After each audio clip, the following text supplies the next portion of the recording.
My name is Fakhriyya Hashim, and I would like to welcome you all to IKEA Festival. I'm going to be hosting Mona Eltahawy on a book chat of her new book, which she released this year. It goes by the name The 7 Necessary Sins for Women and Girls. Thank you, Mona, for gracing us with your presence. So I'd like to, give a summary of some of the, reviews that, I've gone through about the book that sort of summarizes everything in a sentence. And this is the most common review I've come across. So,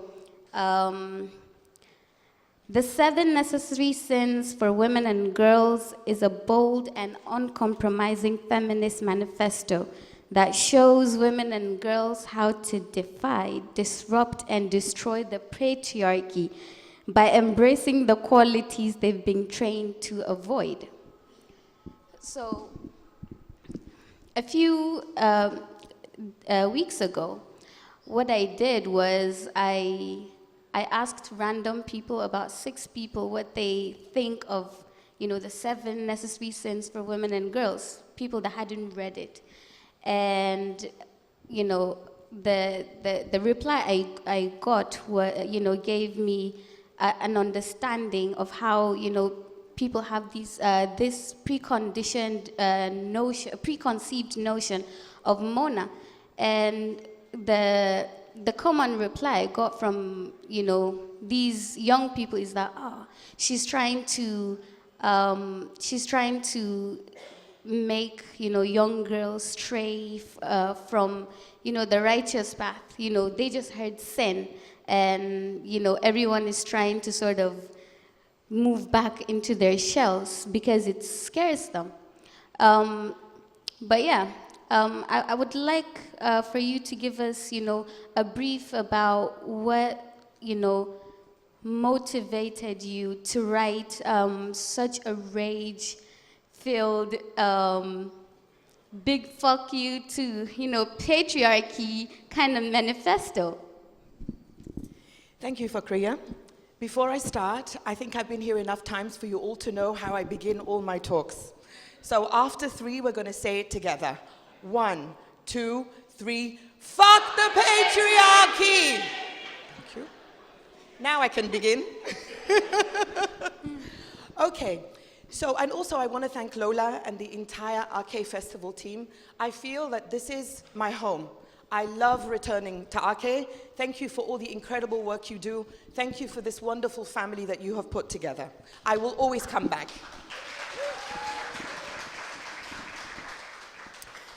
So, about this book, and about the people who say Mona wants young girls to stray from the path. Yes, Mona does want young girls to stray from the path. Because the path is this. The path is what inspired me to write this book. So there were 2 events that happened in the space of 5 days in February of 2018. About February the 5th, I was at home. I write in my pajamas on the dinner table, very sexy. And I heard that there is a young woman in Pakistan called Sabika Khan. And she had posted on Facebook something that I was sadly very familiar with. She had been to Makkah, Islam's holiest site. You all know that I'm of Muslim descent. She had been to Makkah on pilgrimage, and she was sexually assaulted at Islam's holiest site. This is something that happened to me, and I've written about it many times before. Back in 1982, when I was 15 years old, and my family went on Hajj. Hajj, for those who don't know, is the Muslim pilgrimage. It's the 5th pillar of Islam. So imagine going to perform the 5th pillar of your religion at your religion's holiest place and being sexually assaulted. So I heard that this happened to Sabika, and I wanted to show solidarity for Sabika. But I also, and this is really important, I also wanted to create a space for women of Muslim descent in Me Too. Because Me Too was begun in 2006 by black feminist activist Tarana Burke. And at the end of 2017, several white actresses very bravely I salute their courage, spoke out against Harvey Weinstein, but the media, in the US especially, made it seem like they launched this wonderful movement called Me Too. Me Too belongs to the marginalized. Me Too belongs to those who are not heard. Me Too belongs to those who are not rich, not white, and not famous. So I wanted to carve a place for Me Too for Muslim women. There was church too, because there were Christian women who had written about the abuse by priests, not just in the Catholic Church, but in the evangelical church too. So I created hashtag Mosque Me Too to support Sabika and also for Muslim women. And I asked Muslim women, or those who identify as of Muslim descent, who could speak, because not everyone can share these experiences, to write under hashtag Mosque Me Too what happened to them. Within a few hours, Indonesia, which is the world's biggest Muslim country, woke up and it made Mosque Me Too go viral. It was written about in Indonesian, in various Asian languages. It went to India, Pakistan, Europe, the Middle East, Turkey, all over the world. So this happened at the beginning of 1 week in February. I heard so many stories from so many Muslim women that were just like mine. I had forgotten how much being sexually assaulted twice at Islam's holiest site during the pilgrimage had broken me when I was 15 years old. I had buried it deep, deep inside. And hearing all those stories just broke it open again. So 5 days later, I wanted to take, we talk about self-care. My self-care is to dance. Now, imagine this. When I was 15 years old at Hajj, I was dressed from head to toe in what we call hijab. Only my face and my hands were showing. I was 15 years old, 1-5. In February of 2018, I'm now 50 years old, 5-0. I'm at the club in Montreal. I'm wearing a tank top and jeans, and I am dancing with my beloved because I'm trying to forget the fuckery of sexual assault at my religion's holiest site. So I'm dancing, I'm having a great time, and I feel a hand on my ass. And I'm like, you've got to be fucking kidding me. Not today, Satan. So, instinct. When I was 15 years old in 1982, I burst into tears, I froze, and I was so ashamed of what happened to me, even though I had done nothing to be ashamed of. And that's a perfectly normal reaction. But I'm now 5-0, 50, and I'm not gonna put up with this shit. And I turned around and I could see who this piece of shit was, who assaulted me, because everyone is dancing in couples and there's one man walking away. So I ran up to him, I tugged his shirt from behind, he fell, I sat on top of him and I punched, and I punched, and I punched. And every time I thought I was done, I was like, punch and punch. And every time I punched this piece of shit, I said, don't you ever touch a woman like that again. Don't you ever fucking touch a woman like that again. And then he got up because he wanted to see who this crazy woman was. He looked me in the eyes and he could tell I was seriously crazy. I smacked him across the jaw and he ran away because he knew I was going to beat him up again. So these two events. Oh, and then I went to the bar to calm down, and the manager of the club came to me and asked what happened. And he had the audacity to say to me, why didn't you let your husband take care of it? So I said to him, first of all, he's not my husband. Second of all, this is my body. I own this body. I take care of it. And then I went home and I started hashtag I beat my assaulter. And it went viral. So those two moments, Mosque Me Too and I Beat My Assaulter, resulted in this book. Because fuck the patriarchy. So for those who haven't read the book, to give you, a brief of what these 7 sins are, Mona ended there with, violence. Violence is one of those sins, but so is anger, profanity, ambition, attention-seeking, which was my personal favorite, lust, and power, right? So I would want you to, read and, from your book before, we continue with, the questions. Do you want my copy? I would love your copy because I left mine in my bag. Okay. I can tell you've read my book. All right. So, when I'm in the US or in a more so-called Western context, I read a specific passage about white women and white women who voted for Trump. But I'm going to leave that back home because I'm assuming no one here voted for Trump. Because if anyone here voted for Trump, I will meet you outside.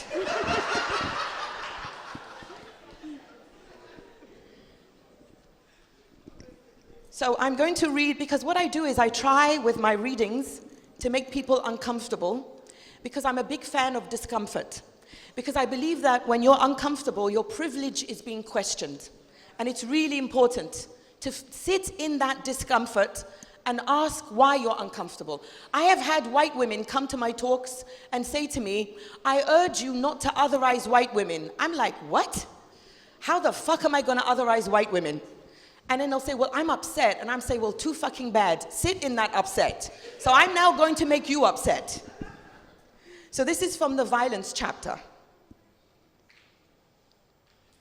Imagine if we declared war. Imagine if we fuck this shit snapped en masse and systematically killed men for no reason at all other than for being men. Imagine this culling starting in one country with 5 men a week. Then each week, this imaginary scenario would add more countries and kill more men in each of them. 50 a week, then 100 men, then 500. Imagine an underground movement called Fuck the Patriarchy, FTP for short, which would claim responsibility and warn that it was putting the world on notice that it would keep killing more and more men until the patriarchy sent a representative to talk. We do not want money, it would say. We do not want a new president or a new prime minister to replace the current one, this imaginary claimant of responsibility would say. We do not want a few more seats in parliament. We do not want a pay raise. We do not want men to promise to do the laundry or to promise to babysit their own children. We do not want a few more crumbs. So, patriarchy, send your representative, this imaginary claimant of responsibility would demand. I can imagine the infighting among patriarchy that would ensue. Its ultimatum: begin dismantling patriarchy or we will continue killing more and more men every week. How many men do you think must be killed before patriarchy begins to be dismantled? 1,000? 10,000? 1 million? Is it barbaric? Is it savage? Many millions of men have been killed in wars begun by men against other men. Imagine this, our declaration of war against patriarchy. How long would it take for the world to pay attention to the killings of men? When would it become a global emergency? A month? 5 months? How many men would have to be killed for absolutely no reason whatsoever other than they were men for the world to wonder, what the fuck is going on? Who is behind this madness?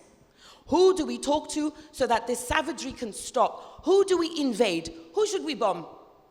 What did men ever do to deserve this barbarity? How many men would have to be killed before the representatives of patriarchy called an emergency summit to bring to a halt the senseless murders of their own? How many men must we kill until we get patriarchy to the table? That is an intentionally disturbing scenario, I know. But we are overdue a fuck this shit snapping. It's as if men have hoarded the operating manual for violence and from boyhood have been taught the language of that manual while girls and women are kept illiterate. Violence, daily acts of violence against women simply for being women, benefits men. Patriarchy's copyright over violence has terrorized us into fear and submission. If every act of violence against women were reported on the news, it would be recognized for the epidemic, the war that it is. Instead, only especially violent acts are reported, and not even all of those, which tells you that society does not care and/or is immune to that violence. A daily war is carried out against women, and yet it's not called barbaric or savage. We are supposed to learn to live with it, accommodate it, and never fight it. Well, enough. Why shouldn't we declare war?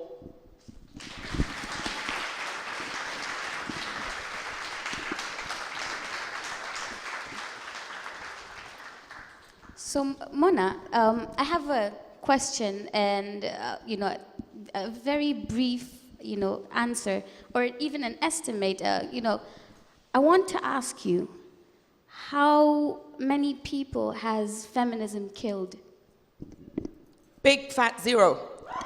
But what about, patriarchy? How many women has it killed? Thank you, Fakhriyya. How many, everyone? Millions. Millions. So then, when you speak about feminism and the scourge of patriarchy, you speak with such urgency, and I find people referring to you as an alarmist, and it's almost like there isn't an existential threat to the lives of girls and women across the world. Absolutely. Thank you, Fakhriyya. I've read this passage at various places, and I've been interviewed on US media, Canadian media, every media you can imagine. And this particular chapter really gets under people's skin.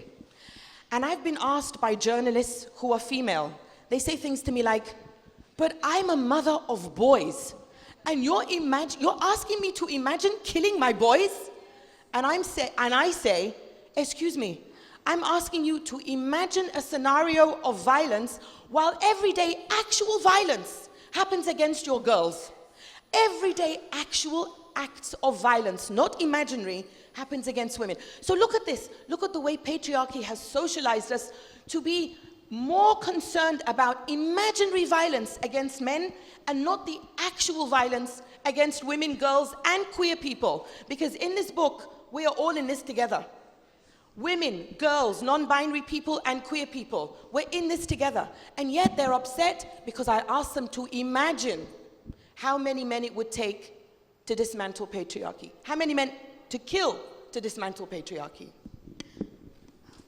So as a northern Nigerian woman, as a young woman that comes from an ultra-conservative society, I'm forced to ask, this question of how, you're able to reconcile, between, religion and culture, because, oftentimes, it leaves us very conflicted, yeah, because it's not easy to unbind religion from, elements of culture, and seeing, how blatant misogyny, patriarchy is weaved into all of that. How do you reconcile with that? Yes, that is a great question, but it's also a question that a cis-het man is never asked. I have never, ever seen a cisgender, heterosexual Muslim man asked, how do you reconcile your religion and your culture? Never.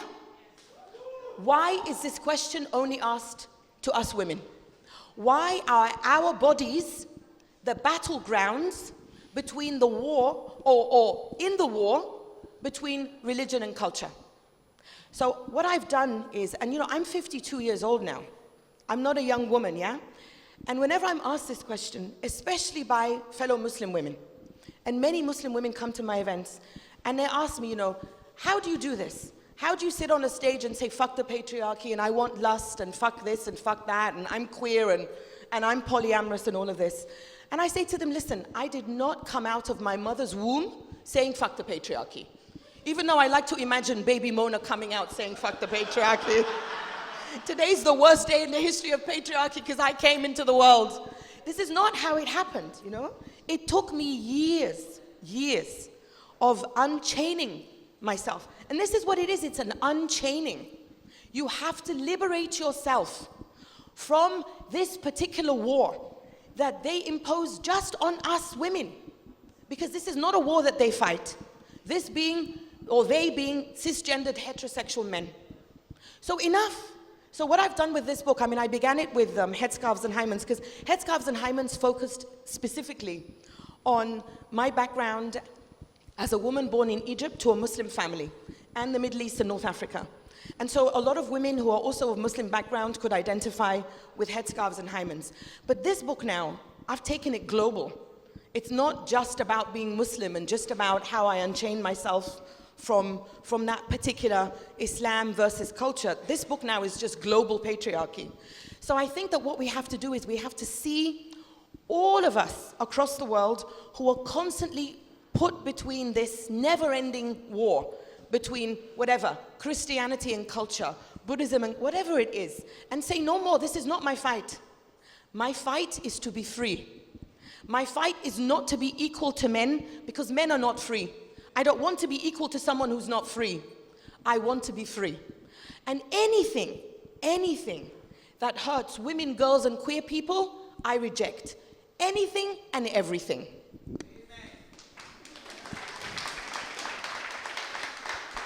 So, in your book, you talk,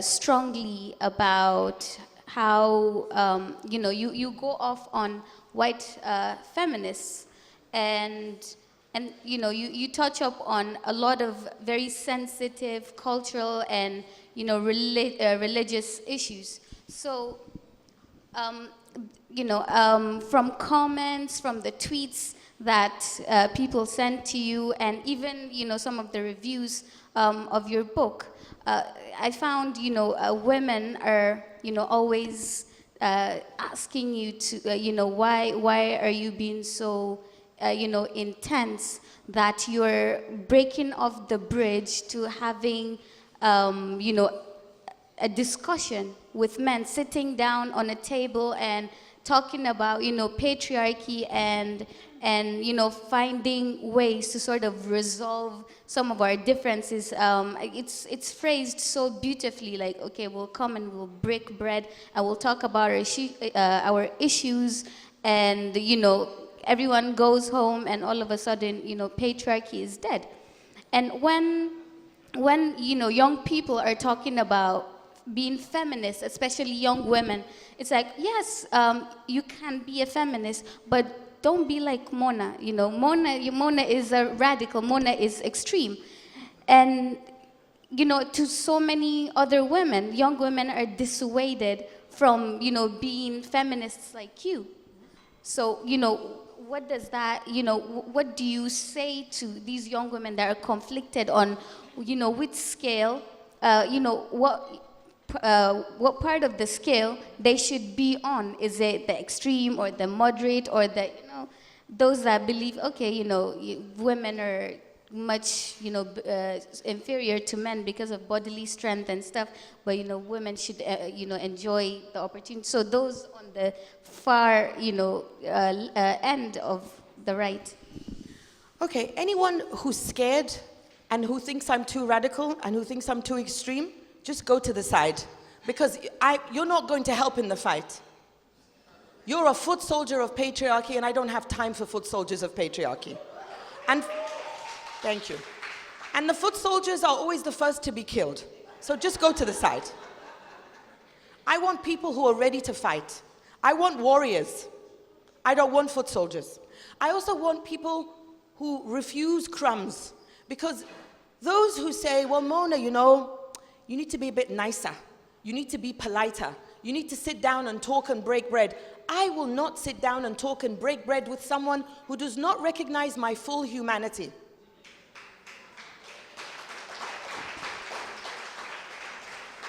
I refuse to talk to anyone who's going to give me this nonsense about bodily strength and I don't know what the fuck else.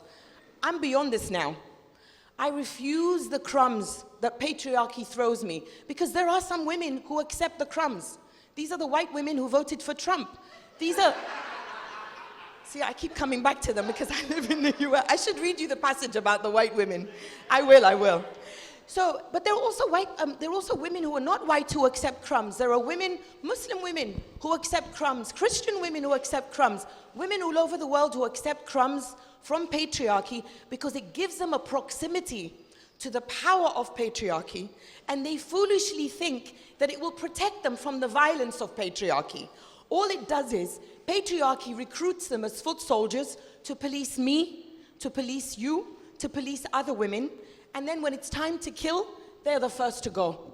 So I don't want crumbs. I want the whole cake. I'm greedy. And I don't want patriarchy's cake. I want my own fucking cake. So no more crumbs. And if this is too scary, good, because you're showing your true colors. Go to the side. I don't want scared people. I want warriors. Feminist warriors. So throughout history, women, incredible, strong women have been erased, matriarchs. So we're talking about, the women warriors, the women leaders. They've been erased throughout history. And today, and when we look at, how violent feminism was in, centuries and centuries ago, during slavery in the US and all of that.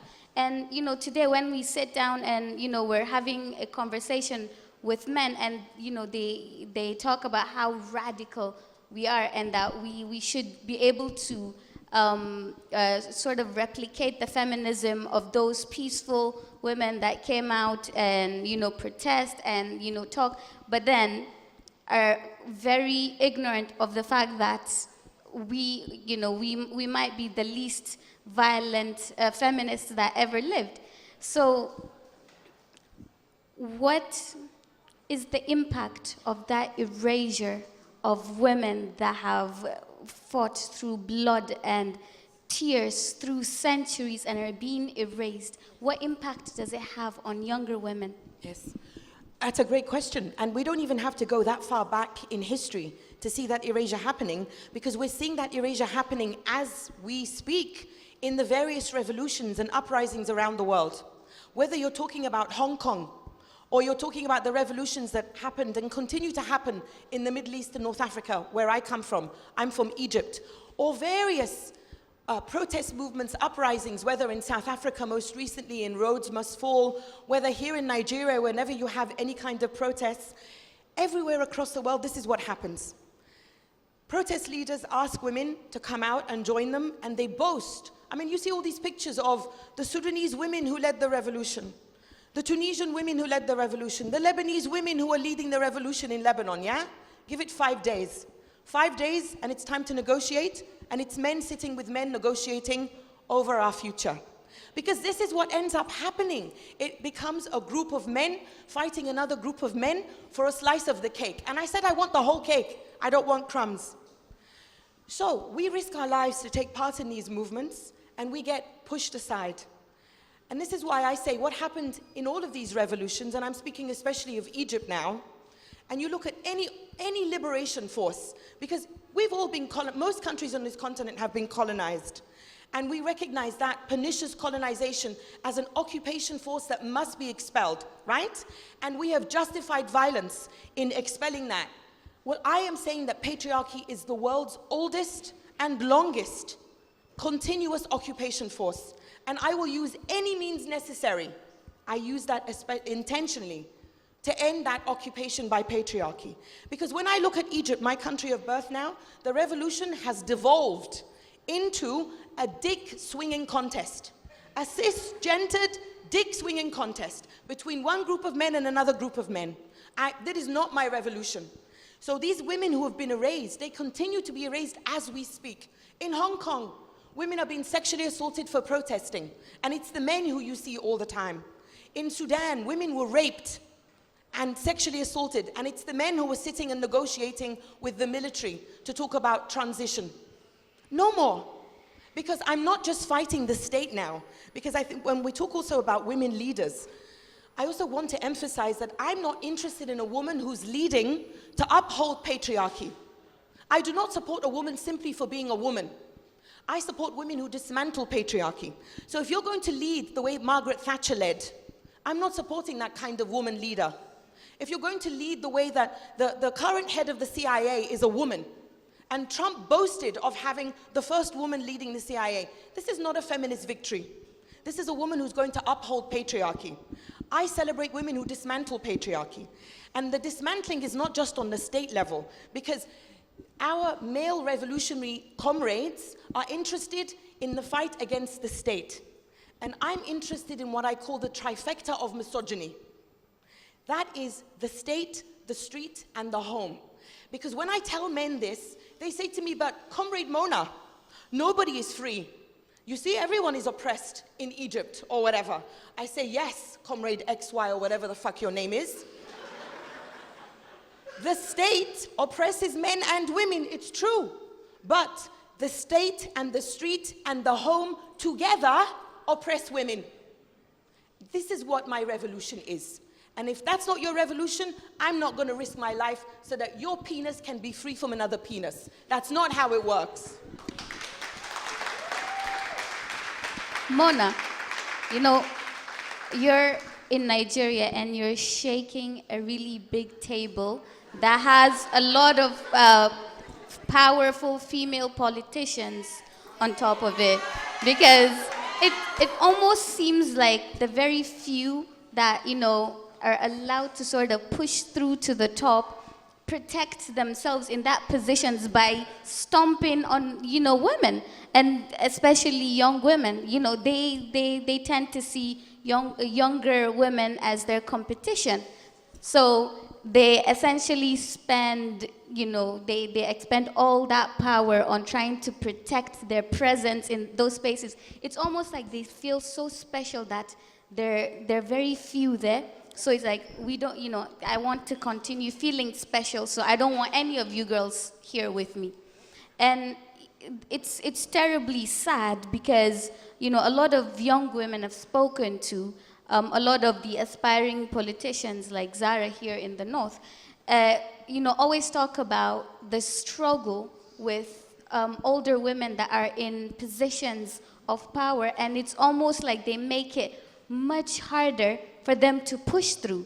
I don't know if you know this, but the number of women in the National Assembly, the legislative arm of government, actually fell over over the last election.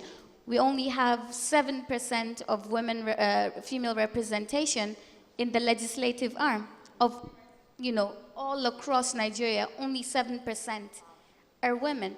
And these are men that are supposed to be making policies about gender issues, gender equality, you know, access to sanitary pads, which you deeply emphasized in your book, and the Ugandan struggle to ensure that sanitary pads are available for every schoolgirls, because there was that understanding of what the impact of not having, you know, the sanitary products available for young girls in schools.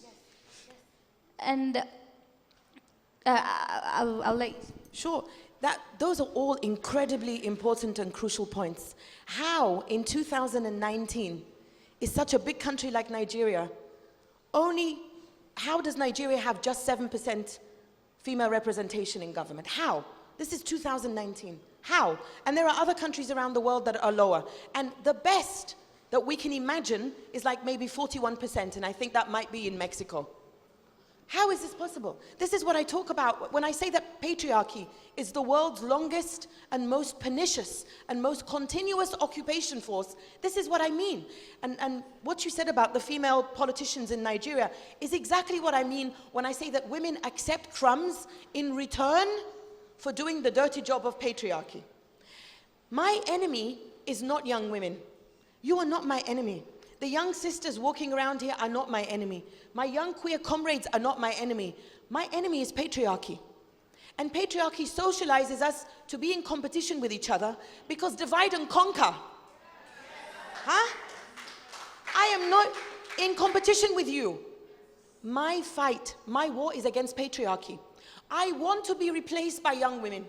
I want you to replace me. I'm 52. I'm not that young. I want to dance, okay? Enough of this revolution business.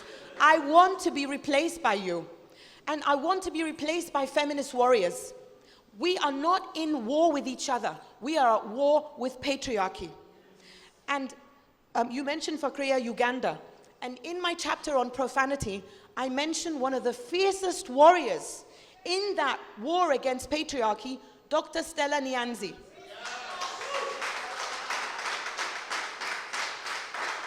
Incredible woman who is currently in prison for offending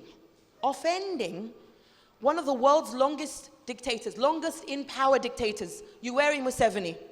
This is a woman who has no bombs, a woman who has no grenades, a woman who has no armies. And he is a man who has been in power for more than 3 decades, who has all the weapons in the world and all the money in the world, and he is offended by a poem that she posted on Facebook, wishing that his mother's vaginal canal had poisoned him during birth.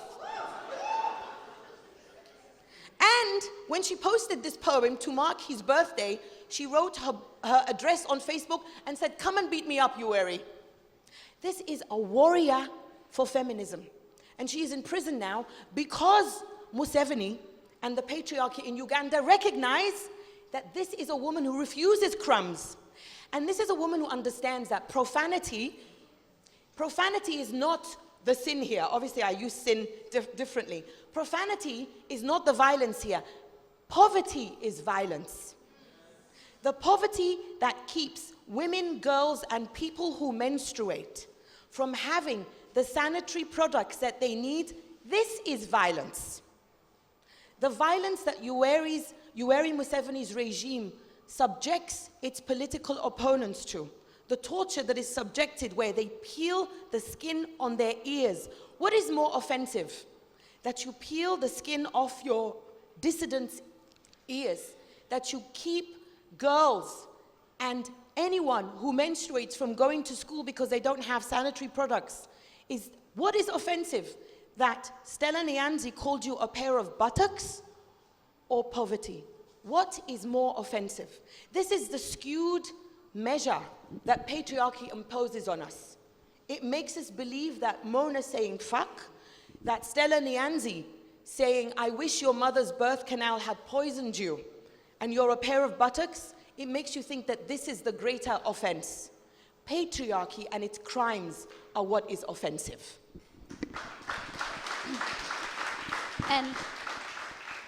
And I think it's terribly sad that we're seeing, here in Nigeria, how our government is becoming, increasingly tyrannical.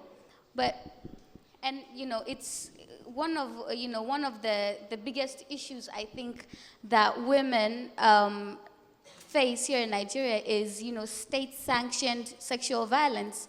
And a huge case in point is the Abuja raid on women, where the state sanctions or, orders the police to go out at night and just pick women randomly off the street, take them to prison, demand a bribe, or rape them in prison with sachet leathers because they don't have a condom.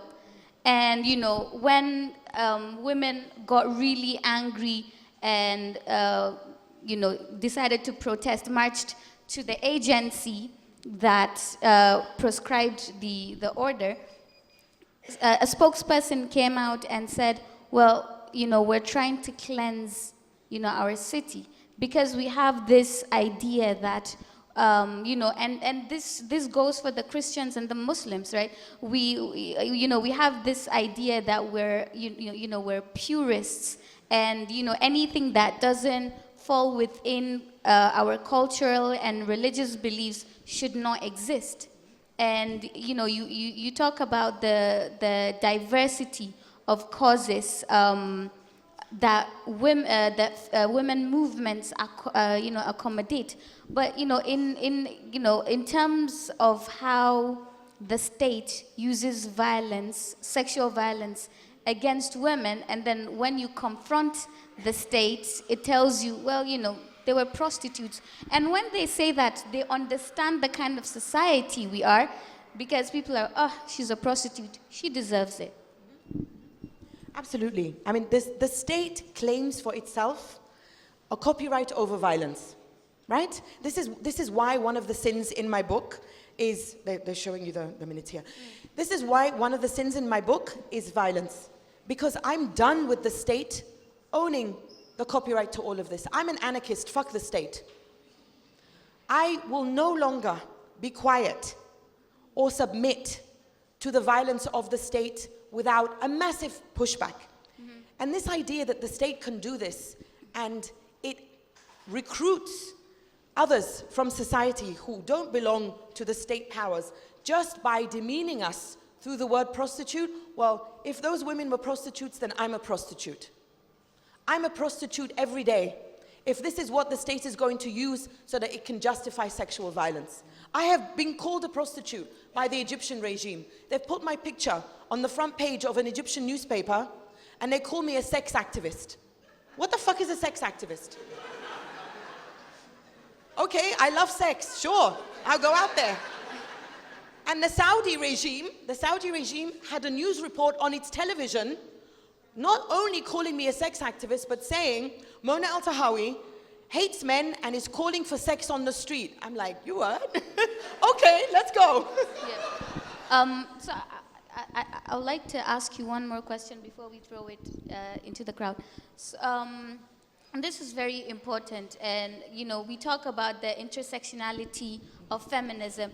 Do you think you believe that feminism can or should accommodate the different scales of whether you're on the the extremes by whoever defines it as that, or you're the more moderate feminist, or you're just at the very end of it. Right. Do you think that we should have a feminism that accommodates each and every feminist?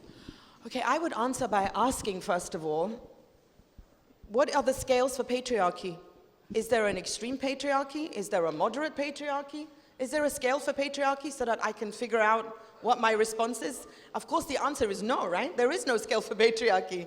So my response to that is no. I mean, why is it always feminism that is... Patriarchy demands of feminism to constantly clip our wings, constantly stop scaring us, stop making me uncomfortable, stop fighting for your humanity. Wait for what? So my definition of feminism used to be, when I was younger, equality. Equality is not enough anymore. It's too late for equality. My definition of feminism now is the total dismantling and destruction of patriarchy. Nothing less. And further to that definition, I want more than equality. I want freedom. Because as I said, men are not free. So I'm tired of people asking me, so Mona, what do you think of the more moderate feminism? What is moderate feminism, please? What is moderate feminism? When is patriarchy ever moderate? So that I have to be moderate in response. Fuck that shit. No more moderate. Moderate is what they do to silence you. Moderate is what they demand when they want to muzzle you. We are being raped. We are being killed. We are being tortured. And when I say we, it is basically all of us other than cis-het men. I'm talking about women, girls, queer people, non-binary people. How much longer will we be killed and raped before they stop this nonsense of, well, what about a more moderate feminism? No moderate feminism. Do I scare you? Good. You should be scared.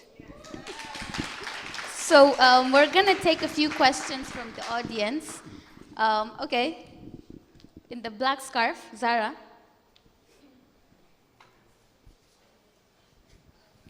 Hi, Mona. I just want to say thank you for the work you do. We may not always agree, but I'm very, very grateful for you and the work that you do. That aside, do you ever worry about your safety? Because I'm worried about you. If the Saudi government is...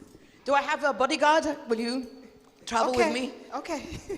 Do you worry about your safety? Do you worry about what would happen to you and your family? Do you ever think about those things? Are we going to take more than one question? Do we have another question? Okay, in the back with the lovely hair. Yeah. Hi, Mona. My name is Blessing. When we talk about feminism in Nigeria and equality, we sometimes hear men say, we don't want equality, what we want is equity. And we find that they don't actually do anything for equity or for equality. So what do you say about that? Can we take another one? Yeah, you in red.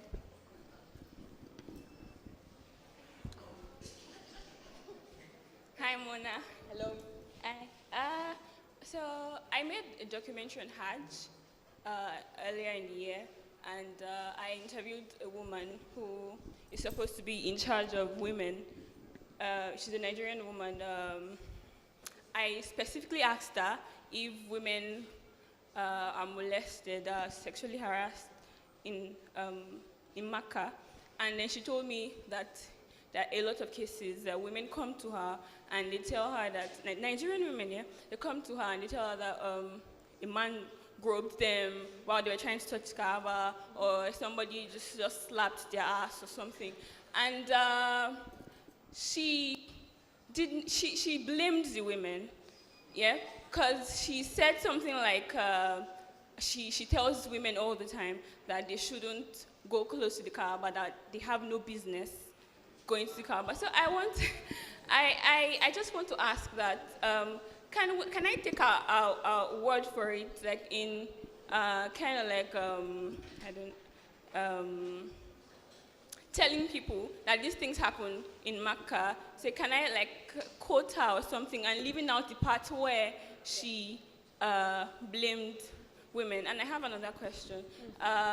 Okay, so as a Muslim, as Muslims, because we try as much as we can to practice Islam, and I saw a video where gay Muslims were talking about their struggles, and I also read something in the magazine where gay people who feel attracted to the same sex, that are Muslims, they say things like, they feel like it's a trial, they feel like it's a test from God, but they are strongly attracted to the same sex, but they don't know if they should act upon it. And I said something on Twitter one day that caused an uproar, and Muslim men came at me, where I said, does being gay take you out of the fold of Islam? Does it make you a non-Muslim? Because I just feel like if you say being gay is a sin, yeah, it's just like a sin, like maybe lying or committing adultery,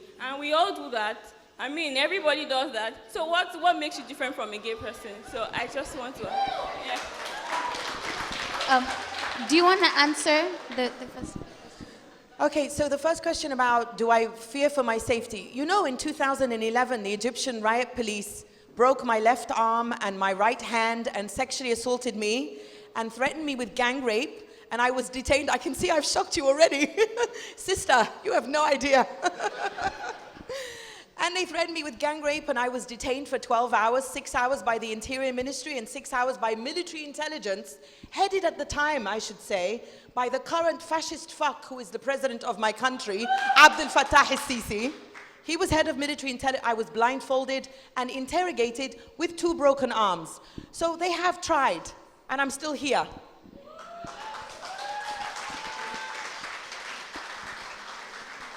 So, listen. You know, My answer to that is I do the work that I do because I am driven to destroy the patriarchy. I'm on a mission to destroy the patriarchy. Will I be hurt as I carry out this mission? I already have.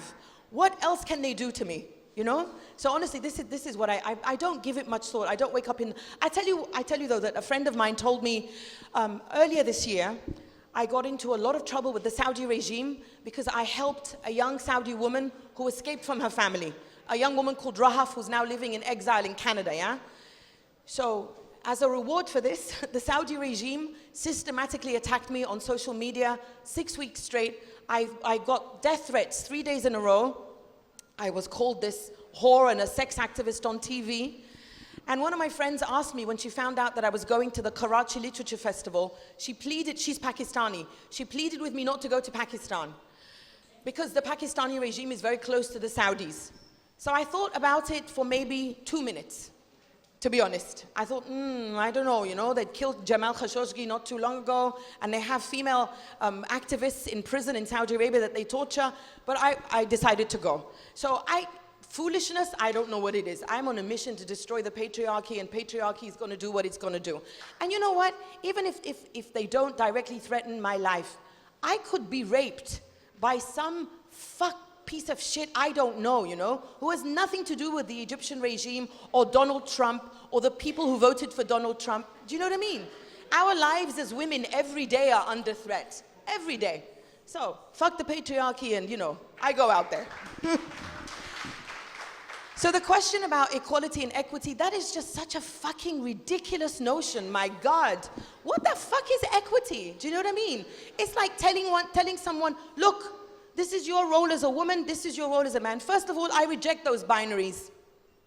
And second of all, beyond those binaries, this is a way to tell someone basically, shut up, sit in your place and be polite until I decide to give you more crumbs.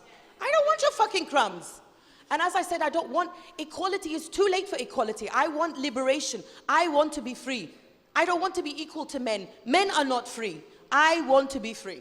So if someone says to you equity, tell them Mona said, shut the fuck up. To my sister here, about, so your question about the woman on Hajj, you know, if you ever meet this woman again, please tell her this anecdote from Mona. Because I said in 1982, I was sexually assaulted twice during Hajj, yeah? One time, it was when I was performing tawaf, which is when you circulate around the Kaaba, yeah? And it was a pilgrim behind me, or he appeared to be a pilgrim, who basically had his hand on my ass the entire time. And it was so crowded and I couldn't do anything about it. The second time, this is the story for this woman you interviewed, because she says women shouldn't get too close to the Kaaba, right? There, you know the black stone on the Kaaba?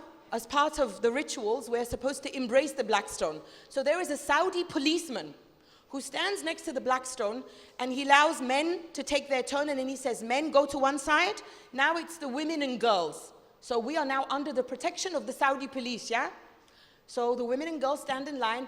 As I'm embracing the black stone, the Saudi policeman groped my breast. Where do I go?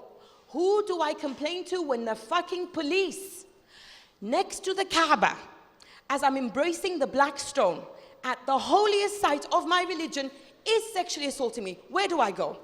So this sister is saying the sisters should not get too close to the Kaaba. I had a policeman who made the men go to one side, so basically he could grope my breast at will. This pernicious victim blaming is the same victim blaming that when I went to the hospital in Egypt after I was released, after I was assaulted in November of 2011, and I had 2 broken arms and I was sexually assaulted, the nurse in the ER, when I explained to her what happened, the nurse, she said to me, she asked me, how could you let them do that to you? I said to her, first of all, I was surrounded by 4 policemen. Second of all, their nightsticks were really big. Third of all, they broke both my arms, and I fought. But there's only so much one woman can do with 2 broken arms, as she's surrounded by 4 policemen whose hands are everywhere, in between my legs, in my jeans, and on my breasts. There's only so much I can do. I'm a warrior, but when they send 4 of them against me, there's only so much I can do. So tell this sister that she's a fucking foot soldier of the patriarchy, and Mona said so. So we'll take one more. The being same sex. Thank you for your wisdom, sister. I'm at the stage right now, and I said this at RK before, where the older I get, the queerer I am. This is how I identify now. I'm attracted to everybody. Women, men, non-binary people, trans people, intersex people, I'm attracted to everyone. And I'm polyamorous. I reject monogamy. And, thank you. And I'm still a Muslim. And there are many LGBTQI+ movements and organizations across the world. There is one that I'm in touch with in the UK right now called IMAN, I-M-A-A-N, LGBTQ, who are currently organizing the UK's first queer Muslim festival. We are here, we are queer, and we're not going anywhere. Tell that. Thank you. So we're gonna take a few more questions. I noticed that there are no men raising their hands. I think they're scared of you. I think the men are scared. Yeah. Dimi? I think the men are wise. Yeah. So you've mentioned that you don't want to be equal to men because men are not free. I want to ask why you say men are not free. Sure, absolutely. Can you? Yeah. Yeah, there's a man over there. Very brave, yeah. Hello. Okay. Well, my question is sort of an answer to yours. Thomas Sankara was speaking in 1987, and he said that the woman's fate is bound up with that of the exploited man, and that while, yes, men aren't free, but women are even much less so, and that there's a kind of a ripple effect of this oppression that comes from the oppressive patriarch down to the exploited man, and then down further to the women.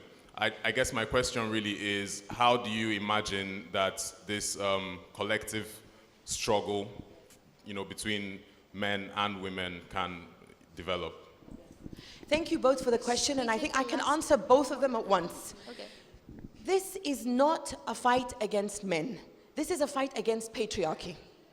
Men are not patriarchy, and patriarchy is not men. What I want you to imagine patriarchy as being is an octopus. The head of the octopus is misogyny. This is the driving ideology of patriarchy.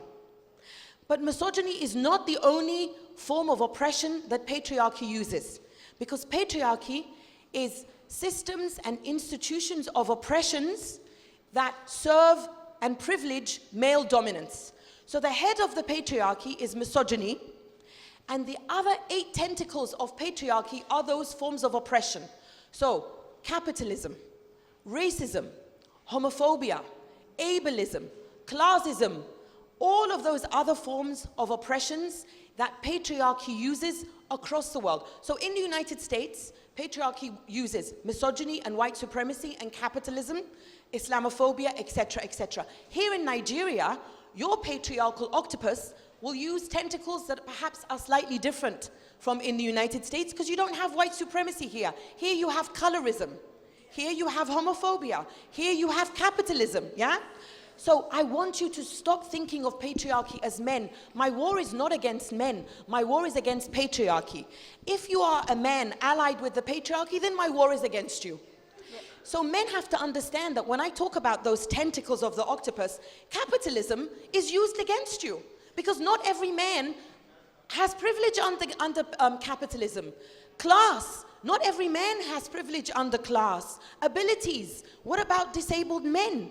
Homophobia, what about queer men? So this is what I mean about I am fighting patriarchy, which privileges male dominance.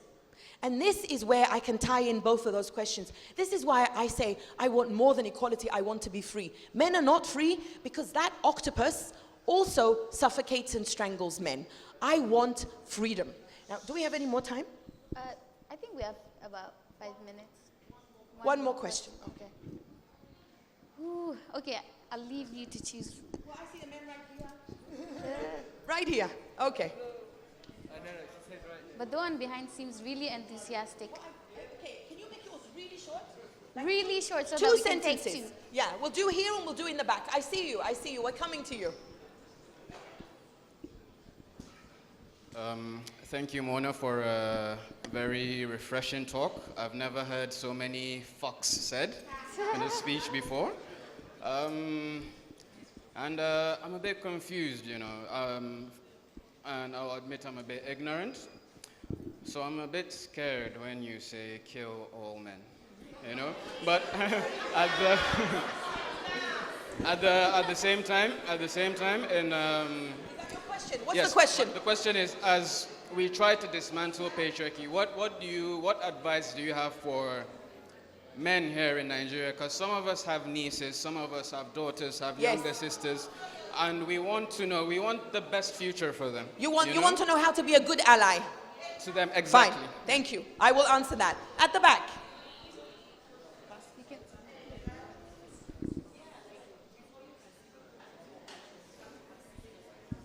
Salam Mona, I just have a very simple question. I know we both love Kulthum. I want to know if music plays a role in your writing. Absolutely. Thank you, Suleiman. Okay, to my brother at the front, when you say you're scared because I want to kill men, women, girls, and queer people are scared every day. Every single day. And they're scared every single day, not because of an imaginary scenario. I want you to understand that when we leave our home, we enter into war. Public space is a war zone. And that war happens on our bodies. On anybody that is bodies, this festival is called Black Bodies, Grey Matter, yeah? Anybody that does not, body is B-O-D-Y, that does not conform to cis-het standards across the spectrum. A trans woman who can't pass for what patriarchy demands. The average life expectancy of black trans women in the United States is 35. Imagine knowing that you will only live until you're 35 years old. We are scared every single day. So the best way to be an ally is not to ask me why I'm imagining a scenario of violence. The best way to be an ally is to ask your fellow men why they actually commit violence every day. Thank you. To Suleiman, I love Kulthum. You know that I love Kulthum, for those who don't know, was an Egyptian singer who we considered in Egypt the fourth pyramid. And one of these days I will write a book about her. And she's also been claimed, interestingly enough, as a queer icon. Because some people say that she was a lesbian, some people say she was bisexual. As a queer Egyptian feminist, I will take all of her identities and claim them for me. Music is really important to me because I write in my pajamas as I'm listening to music. So during the day, I listen to really, really easy, simple pop like Ariana Grande and all of this. I'm so into you, I can hardly breathe. So that's during the day. And then at nighttime, I listen to Billie Holiday and Nina Simone and Kulthum. Woo! And so, I'm going to stand up now because Emanuela yesterday said she likes standing up. So do I. All right. Fakhriyya, thank you, my sister. Now, I want to thank everybody here, and I want to leave you with something to remember. Please, everyone, stand up. On the count of 3, you know what I'm going to ask you. Yeah. 1, 2, 3. Fuck the patriarchy! Woo! I would like to thank you so much, Mona, for writing such a provocative, angering book, because as you read through it, as a woman, you will most certainly relate to every single thing you mention. It's an important book, I think, for both men and women, especially the men that are trying to understand the struggles that women go through. It's an incredible resource, and I'm thinking of naming my my possible first book. Don't call me. I'm not humble. Don't insult me. I'm joking. I love that. Thank you, Fakhriyya. Thank you. Please, can I hear another big round of applause for Mona Eltahawy?